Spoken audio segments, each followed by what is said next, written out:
After RMS Titanic struck an iceberg, 1,500 men, women and children drowned, sending shockwaves around the globe and starting a debate that still rages today.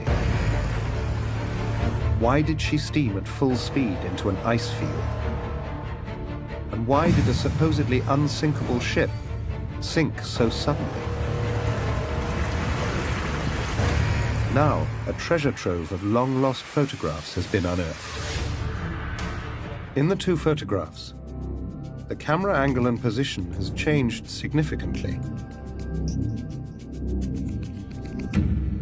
But the mysterious mark, over 30 feet long, doesn't change position.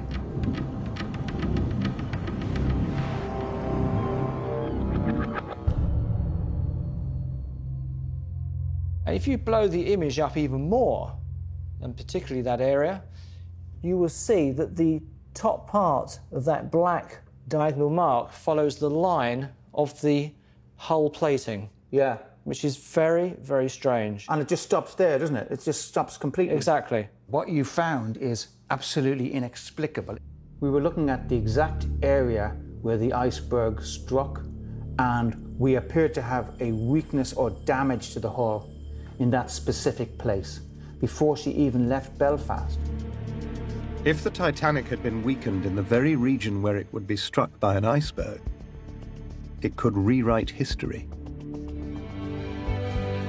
As the Titanic headed off on its maiden voyage, passengers promenaded on the luxuriously wide upper decks, settling in for a 6-day journey to New York. They were totally unaware that in the bowels of the ship, a fire was raging.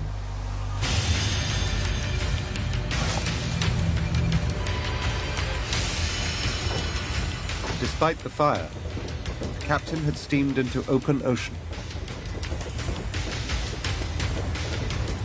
It was a decision that would have tragic consequences.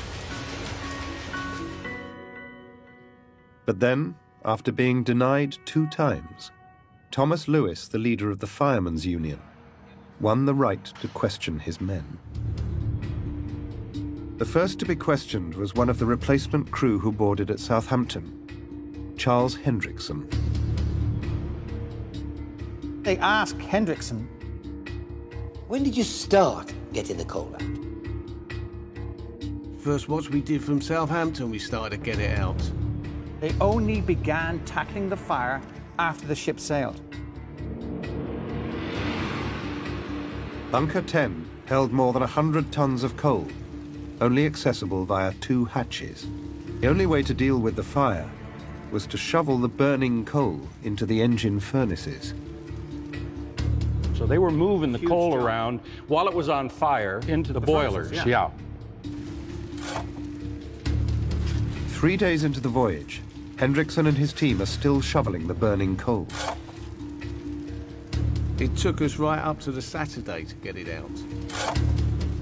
Senan Maloney believes a serious coal fire below decks accelerated the ship directly into an ice field.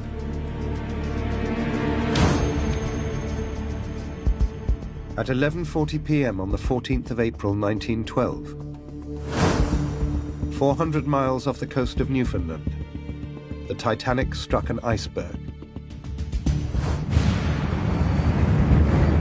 The collision punctured the forward starboard side of the hull. But the bulkheads held firm, and a rescue vessel was not far away. There was no reason why Titanic couldn't have lasted an hour and a half longer. Carpathia would have reached it and no one would have died. The ship's designer clearly agreed. He assessed the damage and said the ship would not sink, but only if critical bulkheads held. What he did not know is that one of the bulkheads in question had been badly damaged.